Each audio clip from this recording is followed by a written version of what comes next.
The town of Quito, Ecuador is a place of great influence that brings history alive, even though you may not have heard of it. It's South America's oldest colonial capital city, and after La Paz, Bolivia, the second highest at close to 3,000 meters above sea level. In 1978, Quito's historic center was named a UNESCO World Heritage Site, a title given to a place that represents a masterpiece of human genius. Take a look.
Breathtaking views from the city of Quito.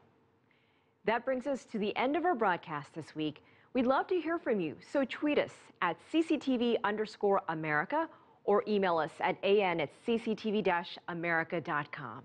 We'll see you again next week for another edition of America's Now. See you then.